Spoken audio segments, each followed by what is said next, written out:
क्या आपने कभी सोचा है कि दुनिया में ऐसे भी देश हैं जहां रेत के बीच रहस्य और अजीबोगरीब बाजार छुपे हैं? आज की वीडियो में हम आपको ले चलेंगे मॉरिटेनिया, एक ऐसा देश जो सिर्फ रेगिस्तान नहीं बल्कि विरोधाभासों और अनसुनी कहानियों का खजाना है। आप देखेंगे कि राजधानी नवाकचोट में एक ऐसा बाजार लगता है जहां डिवोर्स्ड महिलाएं अपनी पुरानी जिंदगी का सामान बेचकर नई शुरुआत करती हैं। क्या यह सिर्फ एक सांस्कृतिक परंपरा है या फिर समाज के भीतर छुपे अजीब नियम और रहस्यों की कहानी?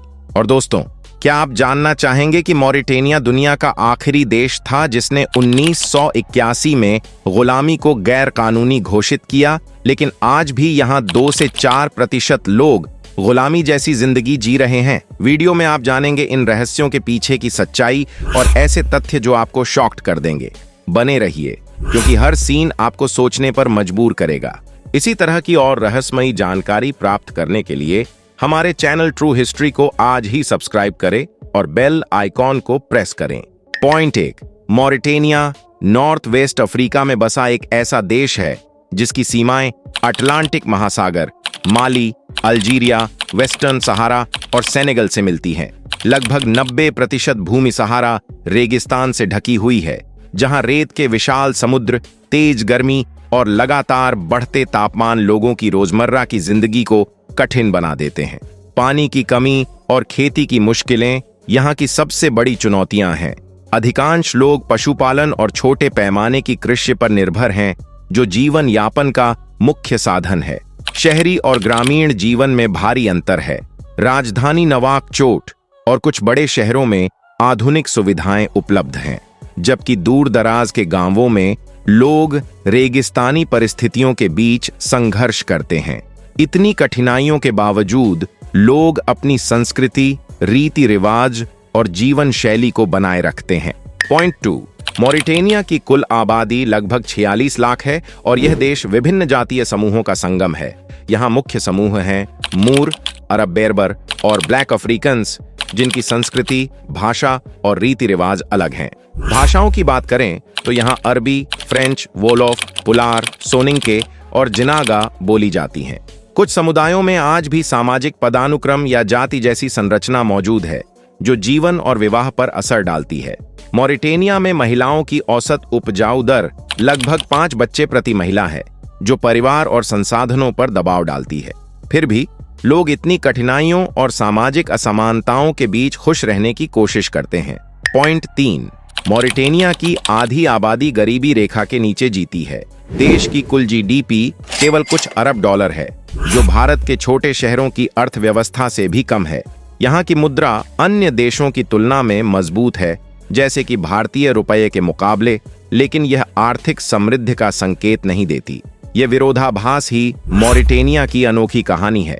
रोजगार के अवसर सीमित हैं और कई लोग बेहतर जीवन की तलाश में विदेशों की ओर पलायन करते हैं। पॉइंट 4, मॉरिटेनिया दुनिया का आखिरी देश था जिसने 1981 में गुलामी को गैर कानूनी घोषित किया, लेकिन शॉकिंग सच्चाई यह है कि आज भी लगभग 2 से 4% लोग गुलामी जैसी जिंदगी जी रहे हैं। बच्चों और महिलाओं को अक्सर जबरन काम करने के लिए मजबूर किया जाता है। इन्हें मार पीटा जाता है, भूखा रखा जाता है और कई बार उनके साथ मानसिक और शारीरिक शोषण किया जाता है। कुछ लोगों की पूरी जिंदगी अपने मालिकों के हाथों में कटती है। कभी कभी बच्चों को उनके माता पिता से अलग कर दिया जाता है और उनका पालन पोषण जानवरों के साथ करने को मजबूर किया जाता है। पॉइंट 5, राजधानी नवाकचोट में एक ऐसा बाजार लगता है जिसे अक्सर डिवोर्स मार्केट कहा जाता है। यहाँ डिवोर्स्ड महिलाएं अपनी पुरानी जिंदगी का सामान बेचकर नई शुरुआत करती हैं। यह केवल आर्थिक लेन देन नहीं, बल्कि सामाजिक पहचान को फिर से स्थापित करने का तरीका है। पुरुष अक्सर इन महिलाओं के अनुभव, समझदारी और आत्मनिर्भरता के कारण उनकी तरफ आकर्षित होते हैं। कानून के अनुसार डिवोर्स और दूसरी शादी के बीच 3 महीने का अंतर जरूरी होता है, ताकि यह सुनिश्चित किया जा सके कि महिला प्रेग्नेंट न हो।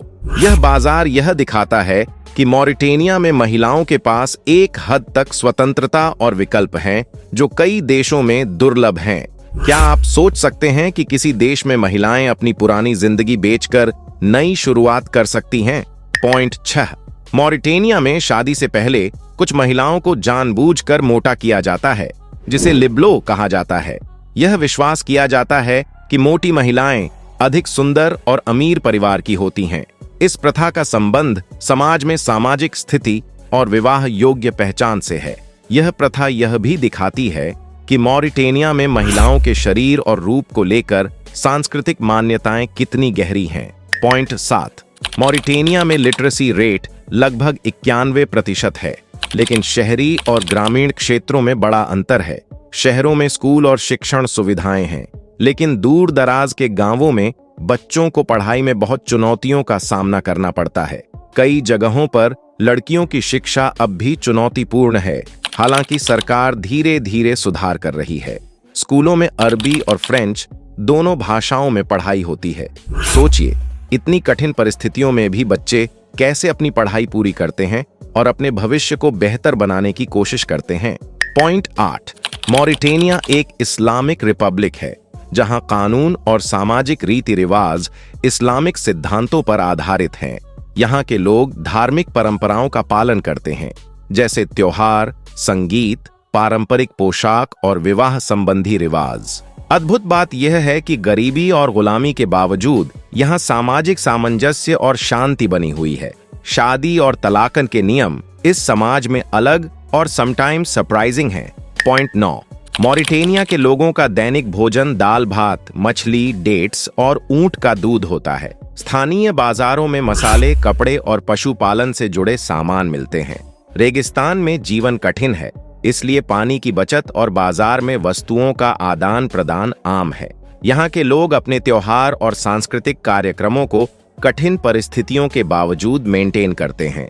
पॉइंट 10, मॉरिटेनिया फ्रांस की कॉलोनी था और 1960 में स्वतंत्र हुआ। सरकार ने गुलामी, शिक्षा और महिला अधिकारों के लिए कुछ सुधार किए हैं, लेकिन धीरे धीरे ही परिवर्तन हो रहे हैं। अब सवाल आपके लिए, क्या आप इस देश में रहना पसंद करेंगे या यह केवल देखने के लिए होगा? क्या आप इन विरोधाभासों और रहस्यों को समझ पाएंगे? कमेंट में अपनी राय जरूर साझा करें। वीडियो पसंद आया हो तो लाइक और शेयर करें और ऐसी अनसुनी कहानियों के लिए चैनल को सब्सक्राइब करें। साथ ही बेल आइकन दबाएं ताकि हमारी नई और रोमांचक वीडियो की सूचना आपको तुरंत मिल सके। जय हिंद।